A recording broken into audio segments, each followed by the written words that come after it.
anywhere is a threat to justice everywhere. These words, spoken by Martin Luther King Jr., remind us that human rights are not just an issue for some, they are an issue for all. When someone's rights are violated, it affects us all. Whether it's the right to education, the right to speak freely, or the right to live without fear, these rights form the foundation of what it means to be human. And when these rights are taken from anyone, we are all diminished. Hello, my name is Audrey Kim, who is attending to North London Collegiate School Jeju as a freshman. Today, millions of people around the world are suffering because of their race, their religion, their gender, or their nationality. Though we may be far from their struggles, their pain is connected to our own. And if we look away or remain silent, we fail to uphold our shared responsibility to protect human dignity and justice. Take Malala Yousafzai, for example. A young girl from Pakistan, Malala had the courage to stand up for girls' education in a society where that was dangerous, even deadly.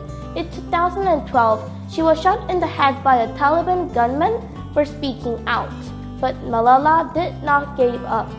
She survived and she became an even stronger voice for education, eventually becoming the youngest person ever to win the Nobel Peace Prize. Her story shows us that fighting for education is not just about access to school. It's about a basic human right to shape one's future. Yet there are still millions of girls around the world who are denied this very right, and Malala's struggle is far from over. Then we turn to Uyghur Muslims in China. For years, we've seen reports about the Chinese government's systematic efforts to erase Uyghur culture, religion, and identity.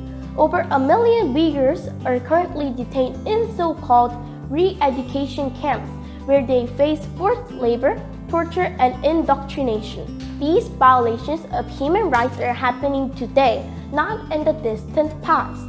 And it is our duty as global citizens to stand up and demand accountability for these actions.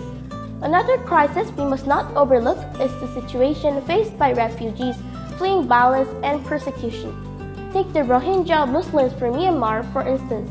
In 2017, over 700,000 Rohingya were forced to flee their homes after a brutal campaign of ethnic cleansing by the Myanmar military. They now live in overcrowded refugee camps in Bangladesh, where they face limited access to healthcare, education, and basic safety. These people have been stripped of their basic rights, the right to live with dignity, the right to a home, and the right to belong somewhere. These are not isolated stories. Whether it's Malala fighting for education, the Uyghur Muslims enduring brutal oppression, or refugees fleeing for their lives, these are all reminders of how fragile human rights can be. Also, these remind us that we cannot be passive in the face of injustice. We have a responsibility to speak out, to support those who are fighting for their rights, and to ensure that no one is left behind. So, what can we do? First, we must raise our voices. We must advocate for those whose rights are violated and ensure that their suffering is not ignored. Second, we must support the organizations, the activists, and the individuals who are on the front lines of the fight. Support can be offered by donating money, amplifying their voices on social media, volunteering time or resources, advocating for policy change, and offering emotional support to sustain their well-being. Finally, we must be committed to living out the values of equality, respect, and justice in our everyday lives, challenging discrimination and prejudice wherever we find it. Human rights are not privileges. They are the foundation of a fair, just, and peaceful society. Let us be the generation that stands up for the rights of all people, no matter their background or circumstances.